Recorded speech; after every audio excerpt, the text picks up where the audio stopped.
হে যুবক দল, বিবাহ করো, ক্ষমতা থাকলে বিবাহ করো। ক্ষমতা মানে স্ত্রী আসবে, স্ত্রী আসার সাথে সাথে 1 বছর 2 বছর পরে বাচ্চা আসবে, সন্তান আসবে, তাদেরকে চালাতে হবে। শুধু বিবাহ করে তুমি এইভাবে স্ত্রীকে ল্যাংটা করে ঘোরায়ও না। বিবাহ করে যেই সন্তান আসবে তাকে মানুষের মতো করে মানুষ তৈরি করো।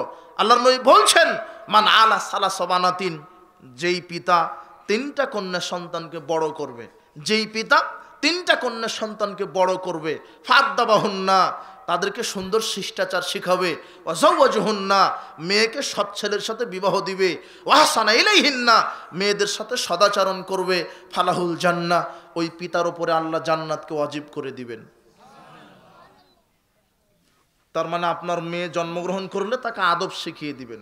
আদব মানে অজুটা শিখিয়ে দিবেন, গোসল করা শিখিয়ে দিবেন, 5 ওয়াক্ত সালাত কিভাবে আদায় করতে হয়, ফজরের পরে কোরআন তেলাওয়াত করতে বলবেন, ঘুমানোর পূর্বে কোরআন তেলাওয়াত করতে বলবেন, বলবেন আম্মু বিসমিল্লাহ বলে খাও, খাওয়া শেষে আলহামদুলিল্লাহ বলো, পেশাব পায়খানা প্রবেশের দোয়া বলো, পেশাব পায়খানা থেকে বের হওয়ার পরে দোয়া বলো, ঘুমানোর সময় ডান কাতে শও, ঘুমানোর দোয়া বলো, ঘুম থেকে ওঠার পরে দোয়া বলো, পিতামাতার খেদমত করো, বড়দেরকে সম্মান করো, মানুষকে সালাম দাও, গীবাত করো না, বেপরদায় চলো না, গান বাজনা শ্রবণ করো না। এইভাবে মেয়েকে শিষ্টাচার শিক্ষা দিবেন। কি শিক্ষা দিবেন? শিষ্টাচার। 2, সৎ ছেলের সাথে বিবাহ দিবেন।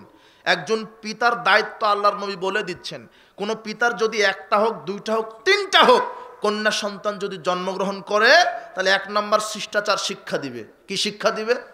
শিষ্টাচার। 2 নম্বর, সৎ ছেলের সাথে বিবাহ দিবে। কোন ছেলের সাথে? সৎ ছেলে। সৎ ছেলেকে, সৎ ছেলেকে যার চরিত্র ভালো, যে 5 ওয়াক্ত সালাত আদায় করে, যে হালাল ইনকাম করে, যে বিনম্র ভদ্র, যার প্যান্ট টাকনোর উপরে, যার মুখে দাড়ি, এ হলো সৎ ছেলে। এ কি ছেলে? সৎ ছেলে। আর সমাজে এখন মেয়েকে বিবাহ দিলেই মেয়ের বাপ হা করে থাকে, কি এর সৎ ছেলে? ও আগেই দেখে ওর ডিগ্রি কত বড়, বেতন কত বড়, গাঁজা যত পরিমাণ খায় খা, কোনো সমস্যা নেই, বেতন কত বড় এটা দেখবে। 2 পরিবার থেকে বিবাহের প্রস্তাব এসেছে হাজী সাহেবের মেয়ের কাছে, মেয়ে হাজী সাহেবের। 2 পরিবার থেকে 2টা ছেলের পক্ষ থেকে বিবাহের প্রস্তাব। একটা ছেলে মসজিদে ইমামতি করে, আজান দেয় আর খায়, মাসে 12,000 টাকা বেতন। আর আরেকটা ছেলে কি করে? ব্যাংকে চাকরি করে, 80,000 টাকা বেতন। হাজী সাহেব দাড়ি চুলকাচ্ছে আর বলছে যে না, এখানেই 80,000 থেকে মারতে হবে। কথা বুঝেননি মনে হয়? যে অজুই জানে না, সালাত তো বহু দূরের কথা, আপনি বেনামাজের সাথে মেয়ে বিবাহ দিলেন। বলছিলাম অভিভাবকদেরকে বলছে, আপনারা সচেতন হবেন ছেলে মেয়ের ব্যাপারে, ছেলে মেয়ের ব্যাপারে সতর্ক হবেন। প্রত্যেক নফসকে একদিন মৃত্যুবরণ করতে হবে। যারা জন্মগ্রহণ করেছে তারা একদিন ধ্বংস হবে, তাদের একদিন মৃত্যু হবে। আল্লাহ সুবহানাহু ওয়া তাআলা বলছেন, ওয়াইন্নামা তুওয়াফাউনা উজুরাকুম ইয়াওমাল কিয়ামা, আর প্রত্যেককেই তার প্রতিদান পরিপূর্ণভাবে দিয়ে দেওয়া হবে। লাহা মা কাসাবাত ওয়া আলাইহা মাকতাসাবাত। আল্লাহ সুবহানাহু ওয়া তাআলা বলছেন, দুনিয়াতে যে যা উপার্জন করেছে তার প্রতিদান বিচার মাঠে অনুরূপ পাবে। আল্লাহ সুবহানাহু ওয়া তাআলা বলছেন, ইন্নামা তুওয়াফাউনা উজুরাকুম ইয়াওমাল কিয়ামা, প্রত্যেককেই তার প্রতিদান পরিপূর্ণভাবে দিয়ে দেওয়া হবে। ফামান যুহজিহা আনিন নার ওয়া উদখিলাল জান্নাহ। এরপর আল্লাহ সুবহানাহু ওয়া তাআলা বলছেন, যাকে জাহান্নামের আগুন থেকে দূরে রাখা হবে আর জান্নাতে প্রবেশ করানো হবে, ফাকাদ ফাজ, ওই ব্যক্তি হবে সফল ব্যক্তি, সে হবে সফল মানুষ। ওয়ামাল হায়াতুদ দুনিয়া ইল্লা মাতাউল গুরুর। আল্লাহ সুবহানাহু ওয়া তাআলা বলছেন, দুনিয়ার জীবন ধোঁকার সামগ্রী, ভোগের সামগ্রী। দুনিয়ার জীবন খেলতামাশার জীবন। দুনিয়ার জীবন ধোঁকার সামগ্রী। যেই দুনিয়াকে মানুষ উপভোগ করার জন্য হালাল হারাম বিবেচনা করছে না, যেই দুনিয়া নিয়ে মানুষ ব্যস্ততা দেখায়, অথচ আল্লাহ সুবহানাহু ওয়া তাআলা বলছেন দুনিয়ার জীবন হলো ধোঁকার সামগ্রী। অন্যত্র আল্লাহ সুবহানাহু ওয়া তাআলা বলছেন বাল তুসিরুনাল হায়াতাদ দুনিয়া ওয়াল আখিরাতু খায়রু ওয়া আবকা। বরং মানুষ দুনিয়ার জীবনকে অগ্রাধিকার দিয়েছে, অথচ পরকাল হচ্ছে উত্তম এবং স্থায়ী জায়গা। পরকাল উত্তম এবং স্থায়ী। পরকালের ধ্বংস হবে না, ও কোনো দিন নস্যাৎ হবে না। পরকাল মানুষের জন্য উত্তম জায়গা, স্থায়ী জায়গা। দুনিয়া ক্ষণস্থায়ী জায়গা। দুনিয়া ধোঁকার বস্তু।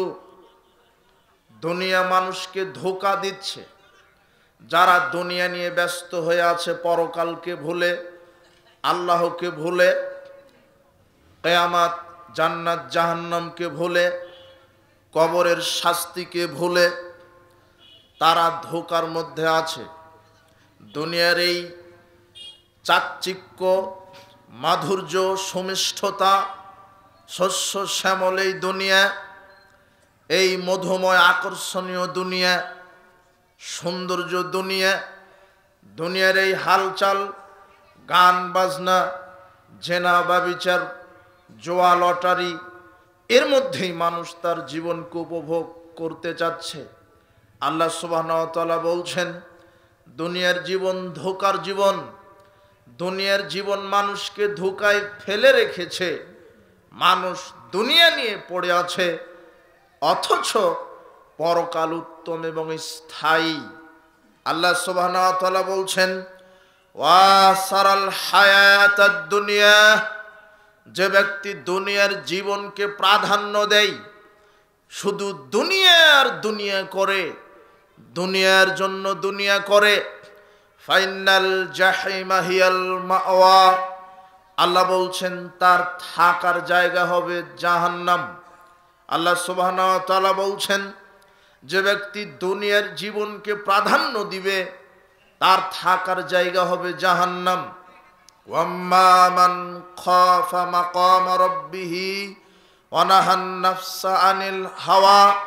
আর আল্লাহ সুবহানাহু ওয়া তাআলা বলছেন যারা, যে ব্যক্তি, যে বা যাহারা আল্লাহর সামনে দণ্ডায়মান হওয়াকে ভয় করে তার প্রবৃত্তির গোলামি থেকে বিরত রাখে, তার প্রবৃত্তির গোলামি থেকে নিজেকে দূরে রাখে, ফাইনাল জান্নাতা হিয়াল মাওয়া।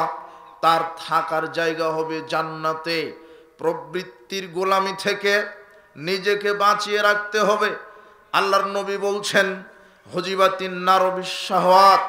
জাহান্নামকে আল্লাহ ঘিরে রেখেছেন। জাহান্নামের চতুর্দিকে ঘিরে রাখা হয়েছে মানুষের মন যা চাই তাই দিয়ে। মানুষের প্রবৃত্তি যেটা কামনা করে, মানুষের প্রবৃত্তি যেটা কামনা করে, সেটা দ্বারা জাহান্নাম ঘিরে রাখা আছে। মানুষের প্রবৃত্তি কামনা করে অন্যায়ভাবে নারীর সাথে জেনায় লিপ্ত হতে।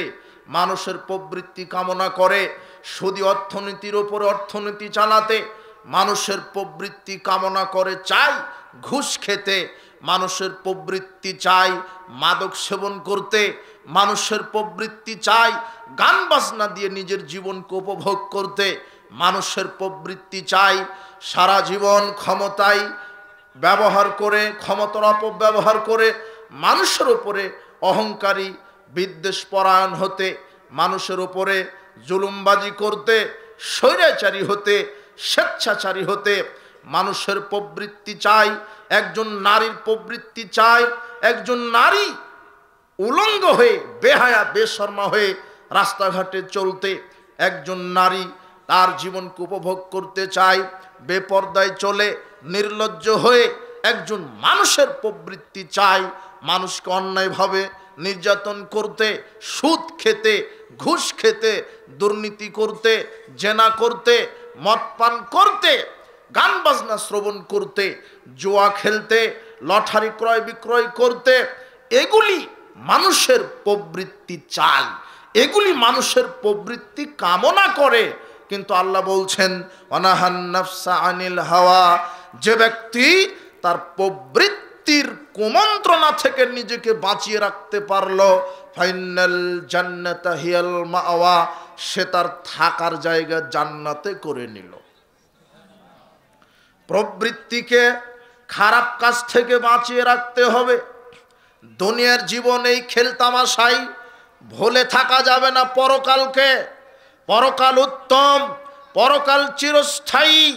সবচাইতে বোকা মানুষ তারা, সবচাইতে গাধা ইতর শ্রেণীর মানুষ তারা, সবচাইতে নিকৃষ্ট নিম্ন শ্রেণীর মানুষ তারা, সবচাইতে বোকা সবচাইতে গাধা তারা, যারা মাত্র দুনিয়াবি 60 থেকে 70 বছর জীবনকে প্রাধান্য দিতে গিয়ে অসীম পরকালকে ভুলে আছে। এর চাইতে বোকা মানুষ আকাশের জমিনে, আকাশের নিচে জমিনের উপরে আর নাই। সবচাইতে বোকা মানুষ যে এই যে 60 বছর প্রাধান্য দিতে গিয়ে পরকালকে ভুলে আছে, পরকালকে বাতিল করে দিচ্ছে। এর চাইতে বোকা মানুষ নেই। অথচ পরকাল উত্তম, পরকাল উত্তম, চিরস্থায়ী। দুনিয়া নিকৃষ্ট, ক্ষণস্থায়ী। দুনিয়া সৃষ্টি হয়েছে, দুনিয়া ধ্বংস হবে। দুনিয়া যা কিছু আছে সব একদিন ধ্বংস হবে। দুনিয়ার যা কিছু আছে দেখছেন সব কিছু ধ্বংস হবে। পরকাল উত্তম, চিরস্থায়ী। পরকাল উত্তম, চিরস্থায়ী। রাসূল সাল্লাল্লাহু আলাইহি ওয়াসাল্লাম দুনিয়া এবং পরকালের তুলনা দিয়ে সাহাবীদেরকে বোঝালেন। রাসূল সাল্লাল্লাহু আলাইহি ওয়াসাল্লাম বললেন, শোনো সাহাবীগণ, মা দুনিয়া ফিল আখিরা ইল্লা মিসলা, পরকালের তুলনায় দুনিয়ার মূল্যটা এরকম। কেমন? মা ইয়াজাল ওয়াহাদিকুম ইসবাহু ফিল ইয়াম্মে ফালইয়ানজুর বিমা ইয়ারজিউ। একজন ব্যক্তি তার বিশাল সমুদ্রের ভিতরে তার নখটা ডুবিয়ে, নখ যখন আঙুলটা যখন উঠাই, তখন আঙুলের মাথায় যতটুকুন পানি উঠে ওটার হলো দুনিয়া। ওই আঙুলের মাথায় যেই পানি ফোঁটা, ওই পানি ফোঁটা যেমন দুনিয়ার মূল্য তেমন। আর বিশাল সমুদ্রটাই হলো পরকাল, বিশাল সমুদ্রটাই হলো আখেরাত। আর আপনি এক চঞ্চু পানির ব্যস্ততায় আপনার ঈমান আমল নষ্ট করছেন। আপনার চাইতে বোকা কে হতে পারে? আল্লাহর নবী বলছেন, সাহাবীগণ, একজন ব্যক্তি যদি তার আঙুলটাকে সমুদ্রের ভিতরে ডুবিয়ে আঙুলটা উঠিয়ে লক্ষ্য করে যে তার আঙুলের মাথায় কতটুকুন পানি, পানিটা হলো দুনিয়া, আর অসীম সাগরের পানি হলো পরকাল। আপনি পরকালকে ভুলে আছেন। জাবের রাদিয়াল্লাহু আনহু বলছেন, আন্না রাসূলুল্লাহ সাল্লাল্লাহু আলাইহি ওয়াসাল্লাম মাররা বিজাদিন আসাক্কা মাইয়াতিন। আল্লাহর নবী একদা রাস্তা দিয়ে যাওয়ার সময় একটা মরা ছাগলের নিকট দিয়ে যাচ্ছিলেন। ছাগলের নিকটে যাওয়ার সময়তে আল্লাহর নবী সাহাবীদেরকে বললেন, আইয়ুকুম ইউহিব্বুন হাযালহু বিদিরহাম। সাহাবীগণ, এই মরা ছাগলকে তোমরা কে 1 টাকা দিয়ে কিনে নিবে? এই মরা ছাগলকে তোমরা কে 1 দিরহাম দিয়ে কিনে নিবে? তখন সাহাবীগণ বলছেন, মা নুহিব্বুন্নাহু লানা বিশাই। না না না, আমরা কোনো কিছুর বিনিময়ে মরা ছাগলকে কিনে নেব না, আমরা কোনো কিছুর বিনিময়ে মরা ছাগলকে কিনে নেব না। তখন আল্লাহর নবী বলছেন, ফাওয়াল্লাহে, আল্লাহর কসম করে বলছি, লা দুনিয়া আহওয়ানু আলাল্লাহে মিন হাযা আলাইকুম। শোনো সাহাবীগণ, তোমাদের কাছে এই ছাগলের মূল্য যেমন, তোমাদের কাছে এই মরা ছাগলের মূল্য যেমন, আল্লাহর কাছে এই দুনিয়ার মূল্য এর চাইতে নিম্ন। আল্লাহর কাছে দুনিয়ার মূল্যই নাই, আল্লাহর কাছে দুনিয়ার মূল্যই নাই। যেমন তোমাদের কাছে ছাগলের মূল্য, মরা ছাগলের মূল্য, ঠিক এর চাইতে নিকৃষ্ট আল্লাহর কাছে দুনিয়া। আপনি দুনিয়া নিয়ে ব্যস্ততা দেখাচ্ছেন, দুনিয়া নিয়ে পড়ে আছেন। যারা দুনিয়ার মোহে কাটাচ্ছে, যারা দুনিয়া নিয়ে ব্যস্ত আছে, যারা পরকালকে ভুলে, এরা ঈমান আমলে ক্ষতিগ্রস্ত, এরা ঈমান আমলে ক্ষতিগ্রস্ত। আল্লাহর নবী বলছেন, আব্দুল্লাহ ইবনে আব্বাস রাদিয়াল্লাহু আনহু বলছেন, রাসূল সাল্লাল্লাহু আলাইহি সাল্লাম বলেছেন, লাউ কানাতিদ দুনিয়া ইনদাল্লাহি জানাহা বাউদাতিন, আল্লাহর নিকটে যদি দুনিয়ার মূল্যটা একটা মাছির দানা সমান হতো, আল্লাহর কাছে যদি দুনিয়ার মূল্যটা একটা মাছির দানাস তুল্য হতো, মাসাকা কাফিরান মিনাস সুরবাতান, তাহলে কোনো কাফের মুশরিককে আল্লাহ এক ঢোক পানি গিলতে দিতেন না। তার মানে দুনিয়ার মূল্যটা আল্লাহর কাছে একটা মাছির দানা তুল্যও না, দুনিয়ার মূল্যটা আল্লাহর কাছে একটা মাছির দানা তুল্যও না। আপনি এই দুনিয়া নিয়ে ব্যস্ত আছেন, সবাই, নারী পুরুষ যুবক যুবতী ছেলে মেয়ে সবাই দুনিয়া নিয়ে ব্যস্ত আছে, দুনিয়াকে প্রাধান্য দিচ্ছে, অথচ দুনিয়া হলো ধোকার বস্তু। আল্লাহ বলছেন দুনিয়া ধোকা দিচ্ছে, আপনি বুঝতে পারছেন না।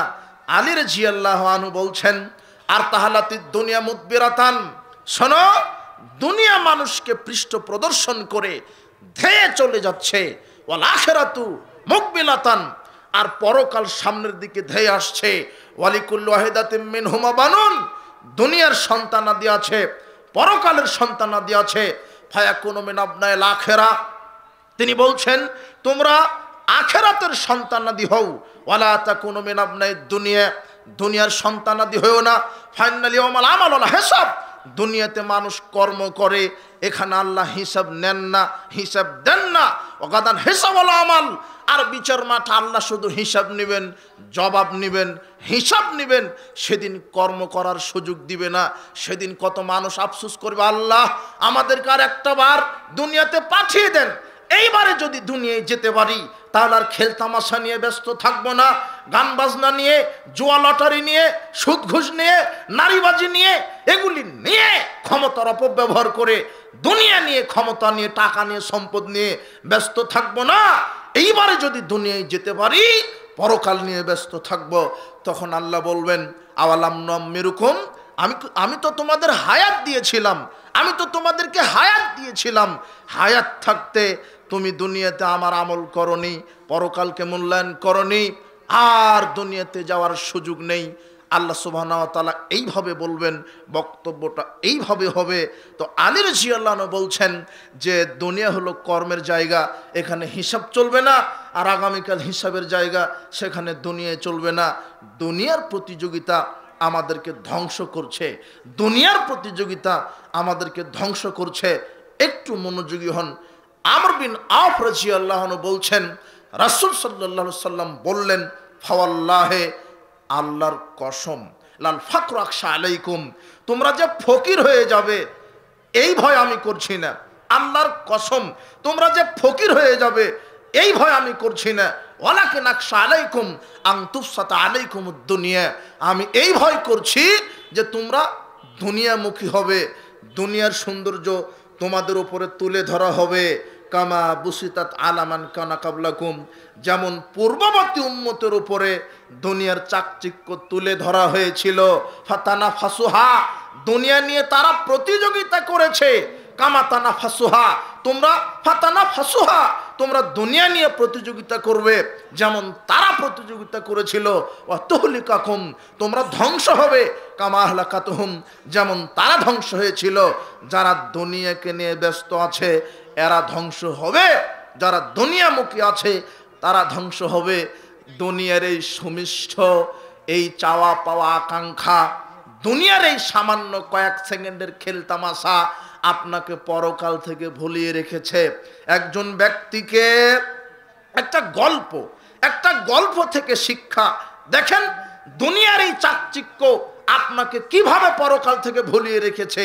একজন ব্যক্তিকে একটা বাঘ ধাওয়া করছিল, লোকটা বাঘের ভয়ে একটা কুয়ায় আশ্রয় নিয়েছে, গাছের ডালে ভর করে, গাছের ডালে আপনার আশ্রয় নিয়েছে। গাছের ডালটা হেলে পড়েছে, হেলে পড়ে কুয়ার মধ্যে চলে গেছে, কিন্তু কুয়ার নিচে এখনো নামেনি। ডালটা ভেঙে গেলেই লোকটা কুয়ার ভিতরে পড়ে যাবে।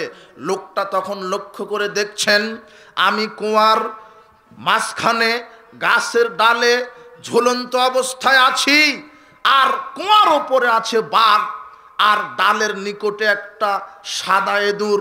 ইঁদুরটা ডালটা দাঁত দিয়ে টুকরো টুকরো করে ডালটাকে কেটে ফেলছে।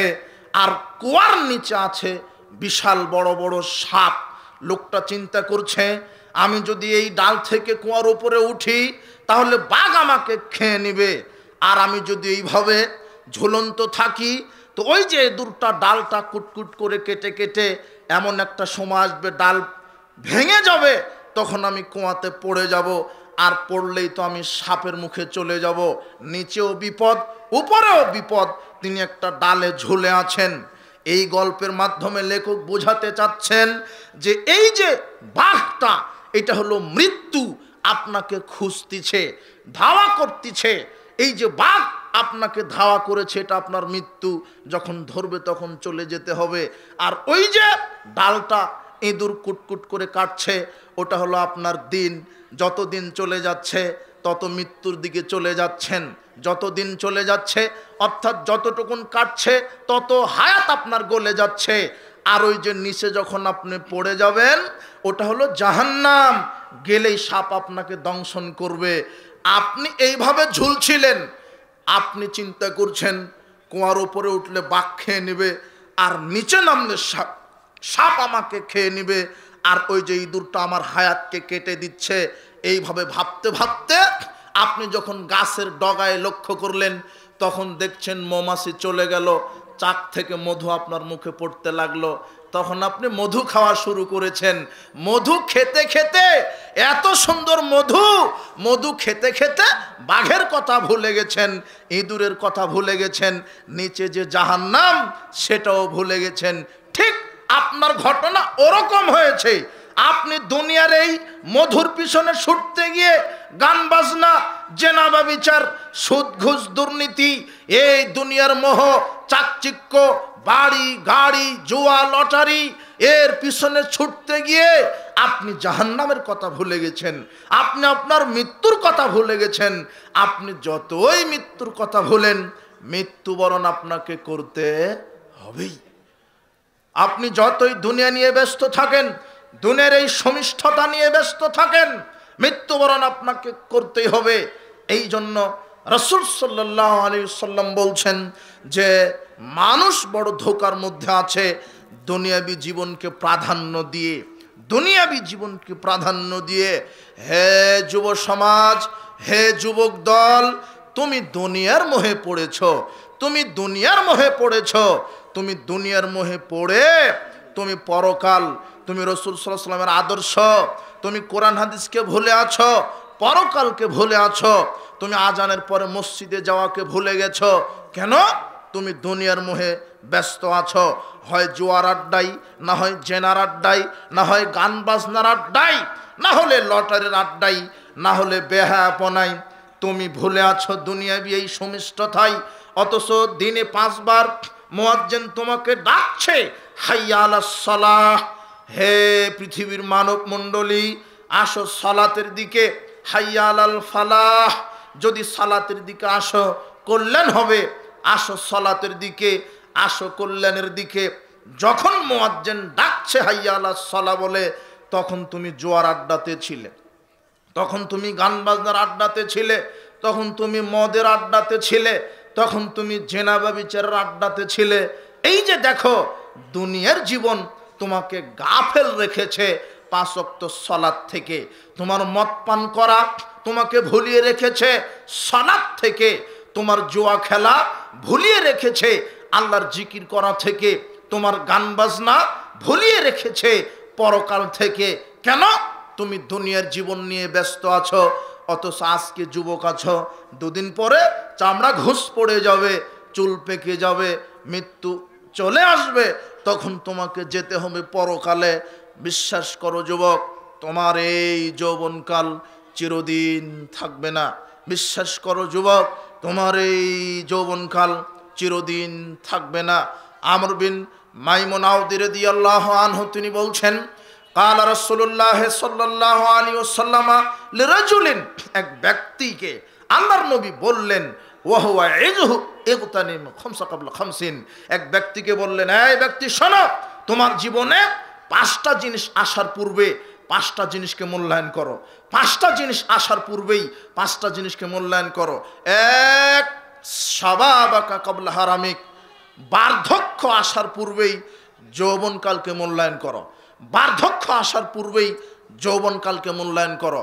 2, ওয়াসিহ্হাতাকা ক্বাবলা সাকামিক, অসুস্থতা রোগে আক্রান্ত হওয়ার পূর্বেই সুস্থতাকে থাকা মূল্যায়ন করো। অসুস্থতা রোগে আক্রান্ত হওয়ার পূর্বেই সুস্থতাকে থাকা মূল্যায়ন করো। ও গিনাকা ক্বাবলা ফাকরিক, দারিদ্রতা আসার পূর্বেই ধনী অবস্থাকে মূল্যায়ন করো।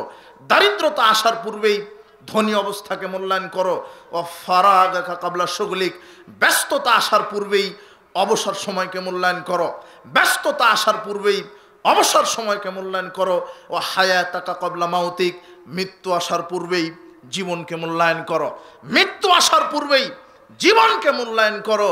যখন বার্ধক্য এসে যাবে তখন আপনি ইবাদত করতে চাইলেও পারবেন না। মন চাইবে যে সিয়াম রাখি, আর হবে না। মন চাইবে যে তাহাজ্জুদে উঠি, আর হবে না। মন চাইবে যে একটু হজ করতে যাই, টাকা থাকলেও যেতে পারবেন না। মন চাইবে যে একটু জিহাদের মাঠে যাই, অথচ বার্ধক্য আপনি পারবেন না। এই জন্য আল্লাহর নবী বলছেন যে বার্ধক্য আসার পূর্বেই তুমি যৌবনকালকে মূল্যায়ন করো, সুস্থতা থাকাকে মূল্যায়ন করো। অসুস্থতা আসার পূর্বেই যখন রোগ এসে যাবে তখন আপনি মন চাইলেই নফল সিয়াম তাহাজ্জুদ পড়তে পারবেন না।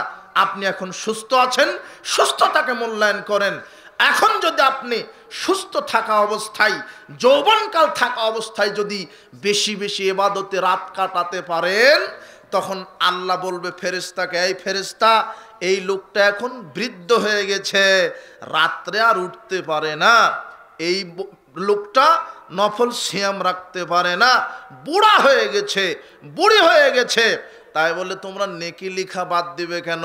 ও যুবক থাকলে তো করতো, কিন্তু এখন অসুস্থ, এখন বৃদ্ধ হয়ে গেছে। যেহেতু যৌবনকালে সুস্থ অবস্থায় নফল সিয়াম তাহাজ্জুদ পড়তো, এখন বয়সের কারণে পারে না, কাজেই কি হয়েছে তাতে? তুমিও মরা পর্যন্ত তাহাজ্জুদের নেকি লিখতেই থাকো, লিখতেই থাকো। ও পারে না, কি হয়েছে?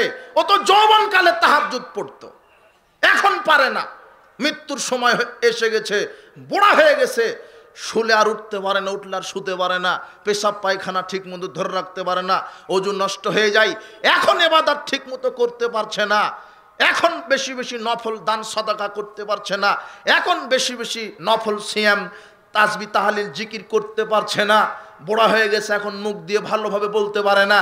কিন্তু সুস্থ থাকা অবস্থায় তো আমার জিকির করতো, কাজেই সুস্থ থাকা অবস্থায় জিকির করতো, ওই অবস্থায় যেইভাবে নেকি লিখেছো এখনো তুমি নেকি লিখতেই থাকো তোমরা।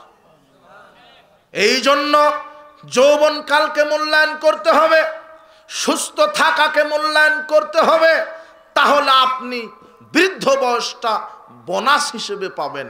শুধু সরকার আপনাকে রিটায়ার্ড হলেই বেতন দিবে না, আল্লাহ ব্যবস্থা করেছেন। যৌবনকালে আপনি চাকরি করেছেন আল্লাহর, মানে সালাত সিয়াম হজ যাকাত করেছেন, ফরজ তো করেছেন, নফল করতেন, এখন বুড়া হয়ে গেছেন, নফল করতে পারেন না, নফল থেকে রিটায়ার্ড হয়েছেন। আল্লাহ বলবেন না, নফল থেকে রিটায়ার্ড হয়েছে তো কি হয়েছে, নফলের বেতন তোমরা দিতেই থাকো, নেকি তোমরা দিতেই থাকো, নেকি লেখা কম করো না। তো ওটা তো আপনি পাবেন কখন? যখন যৌবনকালকে আপনি মূল্যায়ন করবেন, সুস্থ থাকাকে মূল্যায়ন করবেন। এরপরে বলছে তুমি ধনী থাকাকে মূল্যায়ন করো। এখন তুমি লক্ষ কোটি কোটি টাকার মালিক, তুমি কবে না ফকির হয়ে যেতে পারো, কাজেই ওখান থেকে 10 লাখ 50 লাখ 1 কোটি টাকা ব্যয় করো। কেন? দান যেটা করো সেটা পরকালের ব্যাংকে জমা হয়। আল্লাহর নবী বলছেন ইয়াকুলুল আব্দু মালি মালে, মানুষ বলে ওইটা আমার সম্পদ, ব্যাংকে 5 কোটি টাকা আছে ওটা আমার সম্পদ, আমার গোয়াল ভরা গরু আছে ওটা আমার সম্পদ, আমার 100 একর জমি আছে ওটা আমার সম্পদ। কিন্তু আল্লাহর নবী বলছেন ইন্না মালাহু মিন মালি সালাসাতুন, মানুষের সালাসুন, মানুষের সম্পদ বলতেই মূলত 3টি, মানুষের সম্পদ বলতেই মূলত 3টি। মা কালাফা আপনা, যেটা সে খেয়ে হজম করে ফেলেছে ওইটা তার সম্পদ। আও লাবিসাফা আবলা, যেটা সে পরিধান করে ছিঁড়ে ফেলেছে ওইটা তার সম্পদ। ও মা সিওয়া জালিকা ফাওয়া জাহিবুন, আর ওয়াতা, আর যেটা আল্লাহ রাস্তায় দান করেছে, ওয়াতা যেটা আল্লাহ রাস্তায় দান করেছে, ওমা সিওয়া জালিকা ফাহুয়া জাহিবুন, এছাড়া যে ব্যাংকে টাকা, গোয়াল ভরা গরু, একর একর জমি, ওগুলি মরার সাথে সাথে অত্যারিকুহু লিন্নাস, সব মানুষে খেয়ে নেবে। ব্যাংকের 5 কোটি টাকা ছেলে মেয়ে ভাগ করে নিবে, আপনার একর একর জমি ছেলে মেয়ে ভাগ করে নিয়ে নিবে, আপনার কিছুই নয়। আমার এই পোশাকটা যদি এখন আমি মারা যাই, তাহলে এই পোশাকটা আমার ছেলে গায়ে দিবে অথবা আমার বাপ গায়ে দিবে, এটা এখনো আমার হয়নি। যখন আমি এটা পরিধান করে করে ছিঁড়ে ফেলে দিব, সেই দিন আমার পোশাক হয়েছে। আমি যেটা খেলাম, পায়খানা করে দিয়েছি, ওইটা আমার হয়েছে সম্পদ। কিন্তু আপনি বলছেন যে এই যে 1000 কোটি টাকার আমি মালিক, আপনি কিছুই না, মরে যাওয়ার সাথে সাথে দেশের মানুষ খেয়ে নেবে, আপনি কিছুই না। এই জন্য বেশি বেশি আল্লাহ রাস্তায় দান করেন, যেটা দান করছেন ওটাই আপনার। ওমা সিওয়া জালিকা ফাহুয়া জাহিবুন, যা ছেড়ে যাচ্ছেন সব মানুষের জন্য, কিন্তু এই সম্পদ থেকে একটা টাকা যদি আল্লাহ রাস্তায় খরচ করেন, ওটাই আপনার, ওটা আপনি পরকালে পাবেন। এই জন্য দুনিয়া নিয়ে ব্যস্ত থাকা যাবে না, পরকাল কেন্দ্রিক জীবন গঠন করতে হবে। বলছিলাম ধনী থাকা অবস্থাকে মূল্যায়ন করো। এরপরে তিনি বলছেন, আল্লাহর নবী বলছেন, এই লোক শোনো, তুমি ব্যস্ততা আসার পূর্বে অবসর সময়কে মূল্যায়ন করো, ব্যস্ততা আসার পূর্বে অবসর সময়কে মূল্যায়ন করো। এমনও হতে পারে যে তোমার জীবনে ব্যস্ততা পরিপূর্ণ হবে, কাজেই যখনই সময় পাবে তখনই তুমি একটু সময় বাহির করো। তাহলে কি হবে? আল্লাহ সুবহানাহু ওয়া তাআলা হাদিসে কুদসিতে বলছেন, ইবনা আদম তাফাররাগ লিইবাদাতি, আমার ইবাদত করার জন্য সময় বাহির করো, আমার ইবাদত করার জন্য সময় বাহির করো। যদি করো, আমার ইবাদত করার জন্য সময় বাহির করো, যদি করো তাহলে কি হবে? আমলাউ ইয়াদাকা গেনান, তাহলে আমি তোমার 2 হাতকে টাকা দিয়ে রুজি দ্বারা ভর্তি করে দিব। আমার জন্য যদি সময় বাহির করো, আর তোমার ঋণ বন্ধ করে দিব। আর যদি আমার জন্য সময় বাহির না করো, অবসর সময়কে যদি বাহির না করো, তাহলে আমি তোমার 2 হাতকে ব্যস্ততা দিয়ে ভরে দিব। আলামা সুদ্দা ফাকরাক, আর তোমার ঋণ বন্ধ করব না, তোমার ঋণ বন্ধ করব না, তোমার ঋণ আমি বন্ধ করব না। কাজেই অবসর সময়কে মূল্যায়ন করতে হবে। এরপর আল্লাহর নবী বলছেন, শোনো, তোমার মৃত্যু আসার পূর্বে জীবনকে মূল্যায়ন করো, মৃত্যু আসার পূর্বে জীবনকে মূল্যায়ন করো। আব্দুল্লাহ ইবনে ওমর রাদিয়াল্লাহু আনহু বলছেন, আখাযা বিরাসূলিল্লাহ সাল্লাল্লাহু আলাইহি ওয়াসাল্লাম বিবাজি জাসাদি, আল্লাহর নবী একদা আমার শরীরের একটা অংশ ধরে ফেললেন, ধরে ফেলে বলছেন, ইবনে ওমর, হে ওমর শোনো, কুন ফিদ দুনিয়া কান্নাকা গারিবুন আবিরুস সাবিলিন, তুমি দুনিয়াতে পথিকের মতো চলো, মুসাফিরের মতো চলো, বিনয়ী নম্র ভদ্র হয়ে চলো। উদ্দা নাফসাকা ফি আহলিল কবর, নিজেকে কবরবাসী মনে করো, নিজেকে কবরবাসী মনে করো।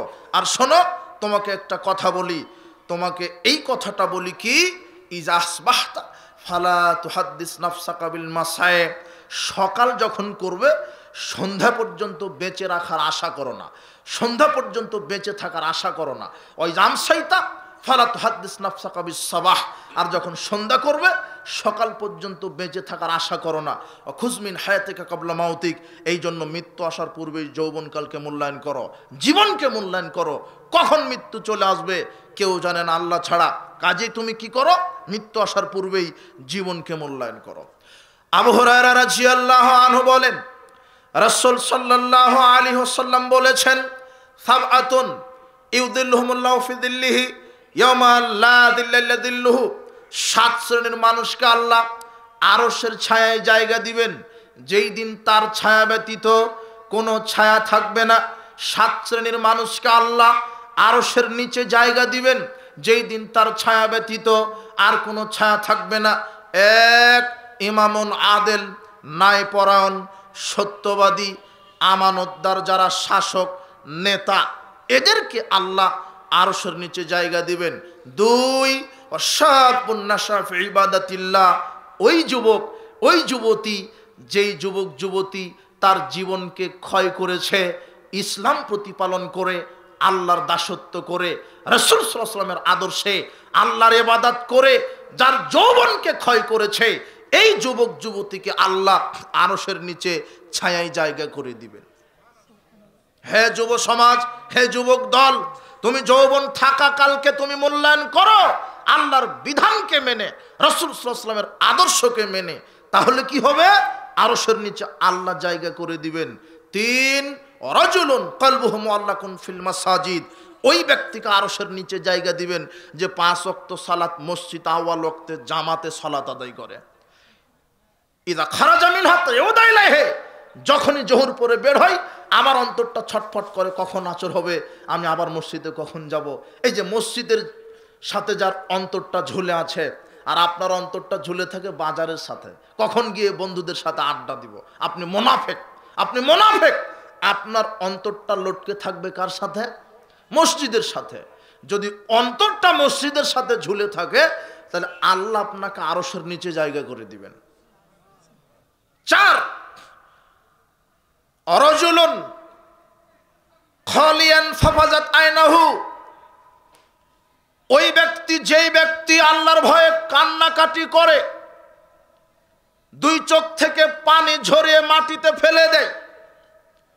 আল্লাহর ভয়ে যেই ব্যক্তিটা পাপের জন্য, পরকালের ভয়ে, কবরের শাস্তির ভয়ে, জাহান্নামের শাস্তির ভয়ে চোখ থেকে 1 ফোঁটা পানি ফেলে দেয়, এই ব্যক্তিকে আল্লাহ আরশের নিচে জায়গা করে দিবেন। আল্লাহর নবী বলছেন, যে ব্যক্তি আল্লাহর ভয়ে কাঁদে, যে ব্যক্তি আল্লাহর ভয়ে কাঁদে, কেঁদে চোখ থেকে 1 ফোঁটা পানি ফেলে দিবে, ওই চোখ কোনোদিন জাহান্নামের আগুন স্পর্শ করবে না, তার মানে জান্নাতে যাবেই। 5ম শ্রেণীর মানুষ কারা? ওয়ারাজুলানে তাহাব্বান ফিল্লাহ ইসতামা আলাইহি ওয়া তাফাররাকা আলাইহি, ওই 2 ব্যক্তি যা আল্লাহর জন্য সম্পর্ক করে, আল্লাহর জন্য সম্পর্ক ত্যাগ করে। এই বাক্যটা আমি সামনে যুবকদেরকে বোঝাবো, তখন বুঝতে পারবেন।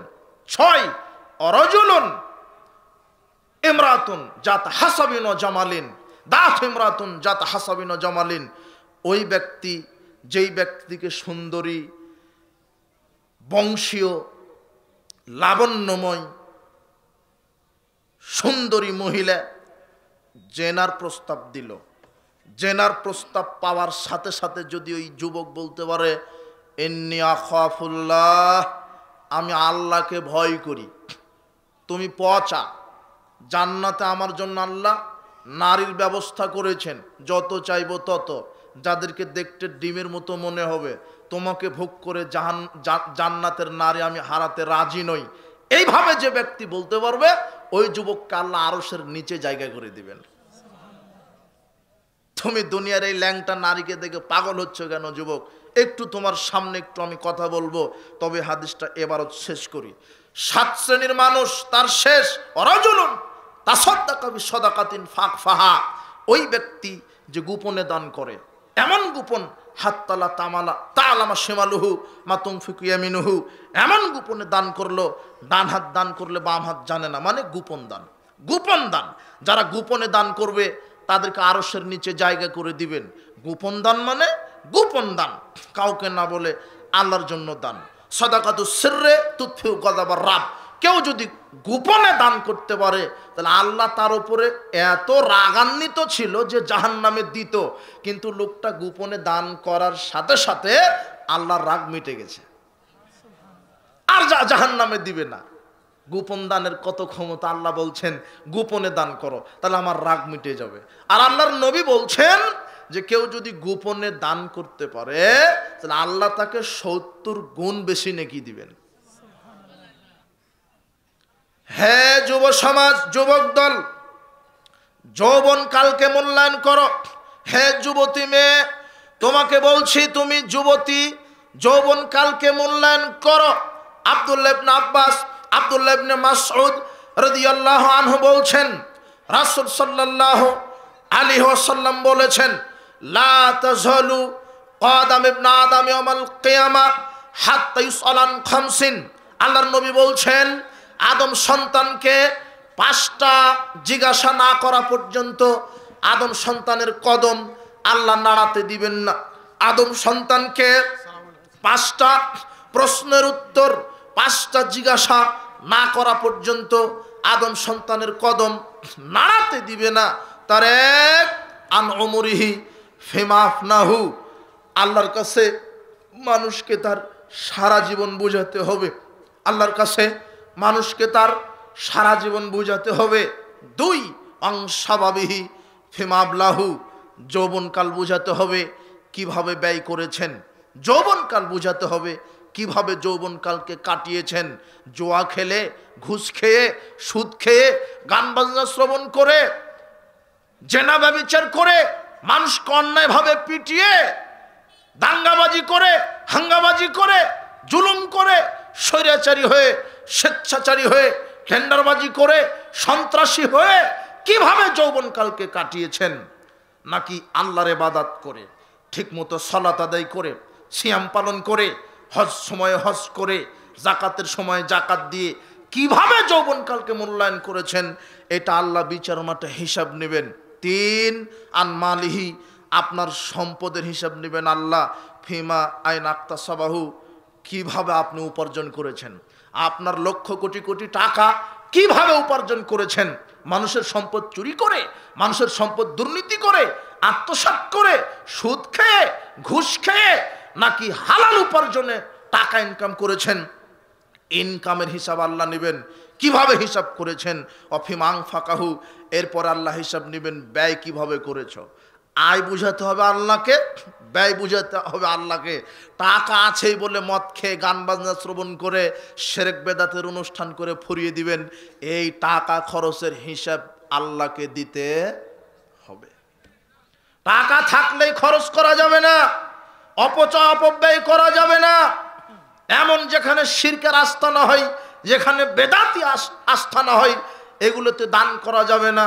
আল্লাহ শেখাচ্ছেন তোমরা দান করবে, পিতামাতা থেকে দান করো, পিতামাতা থেকে শুরু করো, নিকটাত্মীয়, দূরাত্মীয়, নিকট প্রতিবেশী, দূর প্রতিবেশী, ফকির মিসকিন অসহায়, এদেরকে দাও। অথচ আমাদের দেশের কিছু ছাগল মার্কা মুসল্লি আছে, দান করে মরা পীরের দরগায়। অথচ মরা পীরকে দান করলেন কেন? তো মরা ব্যক্তি। কবরের উপরে লাল গিলাপ জড়িয়ে দিলেন কেন? 500 টাকা মাজারে দিলেন কেন? 500 টাকা তো একজন বিধবাকে দিতে পারতেন। টাকা জীবিত মানুষের বেশি দরকার, মরা মানুষকে দিলেন কেন? আর যে পীরের নামে দিলেন ও তো 100 বছর পূর্বে মারা গেছে। মাজারে টাকা দিলেন মানে, মাজারে টাকা দিলেন মানে শয়তানদেরকে গাঁজা খাওয়ার ব্যবস্থা করে দিলেন। আপনি দিলেন কাকে টাকা, খেলো কে? গরু মানত করলেন কার নামে, খেলো কে? এই জন্য এরা হলো যারা কবর পূজা, মাজার পূজা, পীর পূজা করে, এরা হলো অরিজিনাল বলদেরা। এদের না আছে জ্ঞান বুদ্ধি। টাকা থাকলেই মানত করা যাবে না, টাকা থাকলেই বেদাতি মসজিদ মাদ্রাসায় দেওয়া যাবে না। আল্লাহর নবী বলছেন ফামান আহাদাসা ফিয়া হাদাসান আও মুহদিসান, যে ব্যক্তি বেদাত করলো অথবা বেদাতিকে আশ্রয় দিল, সহযোগিতা করলো, ফালাইহি লানাতুল্লাহ ওয়াল মালাইকাতি ওয়ান নাস আজমাইন, তার উপরে আল্লাহর লানত, ফেরেশতা কুলের লানত, মানব মুন্ডরের লানত। লাকবালু মিন সারফুল আদল, তার ফরজ নফল ইবাদত কবুল হবে না। বেদাতি মসজিদে যদি আপনি দান করেন তাহলে আপনার উপরে আল্লাহর লানত, আপনার ফরজ নফল ইবাদত কবুল হবে না। শিরকের আস্তানায় যদি দান করেন তাহলে আপনার ঈমানই বাতিল, আমল কবুল তো বহুদূরের কথা। এই জন্য যেই মাদ্রাসা, যেই মসজিদগুলিতে বেদাত চাষ হয়, এই মসজিদ মাদ্রাসায় টাকা দেওয়া হারাম। এই মসজিদগুলিতে আপনি টাকা দিতে পারবেন না যেখানে বিদাত হয়। যেই মসজিদগুলিতে রাসূল সাল্লাল্লাহু আলাইহি ওয়াসাল্লামকে অপমান করা হয়, যেই মসজিদগুলিতে রাসূল সাল্লাল্লাহু আলাইহি ওয়াসাল্লামের সুন্নাহকে নিয়ে ব্যঙ্গ করা হয়, যেই মসজিদে জোরে আমিন বলতে দেয় না, যেই মসজিদে পায়ের সাথে পা মিলাতে দেয় না, যেই মসজিদে রাফালে আদান করতে দেয় না, যেই মসজিদে সালাতের পর রাসূল সাল্লাল্লাহু আলাইহি ওয়াসাল্লামকে অপমান করে, এরকম মসজিদ মাদ্রাসায় টাকা দান করা হারাম। বেদাতি মসজিদে টাকা দিবেন না, বেদাতি মসজিদে মাদ্রাসায় টাকা দিবেন না, দান করবেন না, সহযোগিতা করবেন না। আহলে হাদিস তারাই যারা ফাঁসির মঞ্চে ঝুলতে রাজি আছে, রাসূলের সুন্নাহকে কুরবানি দিতে রাজি নয়। আহলে হাদিস তো তারাই যারা ফাঁসির মঞ্চে ঝুলতে রাজি আছে, চুপে আমিন বলতে রাজি নয়। আহলে হাদিস তো তারাই যারা ফাঁসির মঞ্চে ঝুলবে তবু রাফালায় দেন, পায়ের সাথে পা মিলানো বন্ধ করবে না। এটা আহলে হাদিসের বৈশিষ্ট্য। তাই বলে আবার মনে করেন না যে জোরে আমিন রাফালায় দেন বলাই হলো আহলে হাদিসের বৈশিষ্ট্য। শুধু এটা নয়, জোরে আমিন বলবেন মসজিদে আর বেটিকে ল্যাংটা করে ঘোরাবেন, আপনি তো আহলে মুনাফিক। জোরে আমিন বলবেন, রাফালায় দেন করবেন, আবার সুদের সাথে জড়িত থাকবেন, আপনি টাটকা মুনাফিক।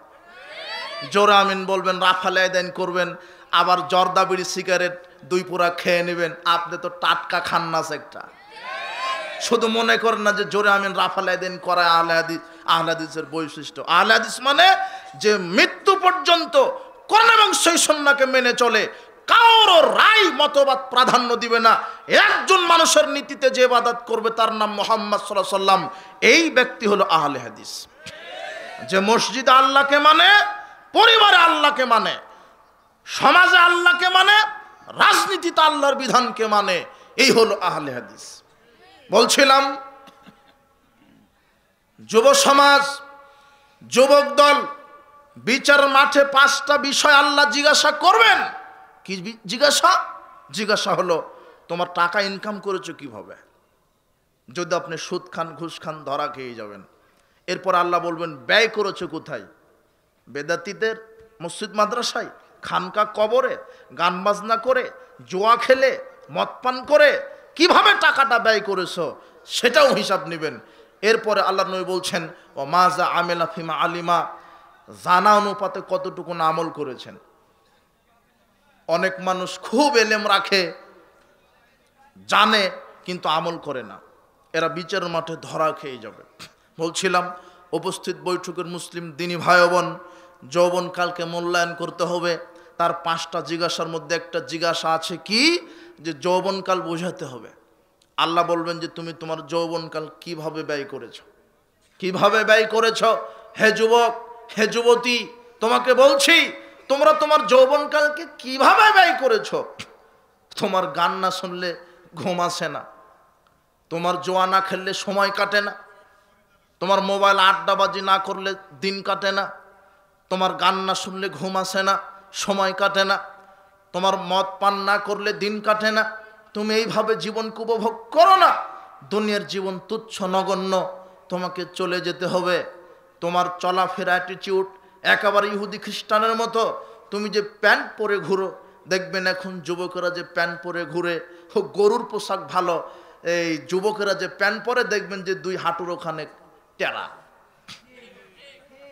অথচ আমাদের বাপ দাদাদের গরুকে যেই পোশাকটা দেয়, ও টেরা থাকলে ওখানে সেলাই করে দেয়, যে গরুকে যেন ঠান্ডা না লাগে। আর যুবক যে পোশাক পরেছে ও বলছে ওটাই নাকি কি মডেল পোশাক। আবার এমন স্টাইলে তুমি চুল কাটো, মনে হচ্ছে যে তুমি কি, তুমি কোন জঙ্গলের ভাল্লুক মনে হচ্ছে তুমি। এইদিকে এক মডেল, এইদিকে এক মডেল, এখানে ছোট, এখানে খাটো, মধ্যে অনেক লম্বা, এখানে কালো, এখানে সাদা, এখানে নীল, কত রকমের ডিজাইন তোমার। তুমি কাফের মুশরিকদেরকে কেন ফলো করছো? তোমার মডেল হবে মুহাম্মদ সাল্লাল্লাহু আলাইহি ওয়াসাল্লাম, তোমার মডেল হবে সাহাবীগণ। তুমি তাদের আদর্শে নিজের জীবনকে বাস্তবায়ন করো। হে যুব সমাজ, বিচারের মাঠে আল্লাহ তোমার যৌবনকালের হিসাব নিবে। তুমি যৌবনকালকে মূল্যায়ন করো, তুমি যৌবনকালে আল্লাহকে ডাকো, তুমি যৌবনকালে আল্লাহকে মেনে চলো, আল্লাহর বিধানকে, রাসূল সাল্লাল্লাহু আলাইহি ওয়াসাল্লামের আদর্শকে। বলছিলাম উপস্থিত বৈঠকের মুসলিম দিনী ভাই বোন, বিশেষ করে যুব সমাজ, তোমাদেরকে বলছি তোমাদের যে অধপতন চারিত্রিক, এর মৌলিক কারণ হচ্ছে এদের পরিবার থেকে শিক্ষার অভাবের কারণে আজকে যুব সমাজ ধ্বংসের দিকে চলে যাচ্ছে। পরিবারের থেকে এদের বেসিক জ্ঞান দেওয়া হচ্ছে না। একটা যুবক ধ্বংসের মূল কারণ হচ্ছে তার অভিভাবক, পিতামাতা। একটা যুবতী নষ্ট হওয়ার মূল গোড়া হচ্ছে তার পরিবার, তার পরিবার। উপস্থিত বৈঠকের মুসলিম দিনী ভাই বোন, আপনাকে একটু মনোযোগী হওয়ার এইদিকে আহ্বান জানাচ্ছি। একটা যুবকের নৈতিক চরিত্র অবক্ষয় কেন হচ্ছে? তার পরিবার থেকে সুন্দর শিষ্টাচার দেওয়া হচ্ছে না, এই জন্য। তার পরিবারের শিষ্টাচার নাই, তাই হচ্ছে যুবকের ভিতরে শিষ্টাচার নাই। তার পিতামাতার শিষ্টাচার নাই, তাই তার মেয়ের শিষ্টাচারটা নাই। আল্লাহর নবী বলছেন কুল্লু মাউলুদিন ইউলাদু আলাল ফিতরা, প্রত্যেকটা সন্তান, প্রত্যেকটা মানুষ জন্মগ্রহণ করে ইসলামের স্বভাব নিয়ে। ফাবাহু ইউহাব্বিদানিহি আও নাসরানিহি আও মাজসানিহি, পিতামাতা তাকে ইহুদি বানায়, পিতামাতা তাকে খ্রিস্টান বানায়, পিতামাতা তাকে অগ্নিপূজক বানায়। শোনেন, একজন সন্তান যখন জন্মগ্রহণ করে সে ইসলামের স্বভাব নিয়ে জন্মগ্রহণ করে, কিন্তু পিতামাতা তাকে পথভ্রষ্ট বানায়। কিভাবে? যেই পিতা নিজে সালাত আদায় করে না, সে তার ছেলেকে বলতে পারবে না বেটা তুমি সালাত আদায় করো। বলেন তো কেন বলতে পারবে না? সে নিজেই করে না। তাহলে আপনার ছেলেকে বেনামাজি বানালেন কে? আপনি নিজে। বাপ যদি বেনামাজি হয়, ছেলে বেনামাজি হবে, এটাই ঠিক। যেই মহিলাটা, যেই মাটা নিজে পর্দা করে না, সে তার মেয়েকে বলতে পারবে না বেটি পর্দা করো। কেন? সে তো নিজেই পর্দা করে না। তার মানে মাকে, একজন মেয়েকে লুচ্চার রাস্তায় নিক্ষেপ করেছে তার নিজের জন্মদাতা মা। মা যদি সভ্য হতো, বেটি সভ্য হতো।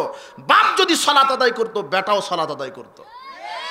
বাপ যদি গাঁজাখোর হয়, বেটা গাঁজাখোর হবে। মা যদি বেশ্যা হয়, বেটি বেশ্যা হবে, কথাই ঠিক।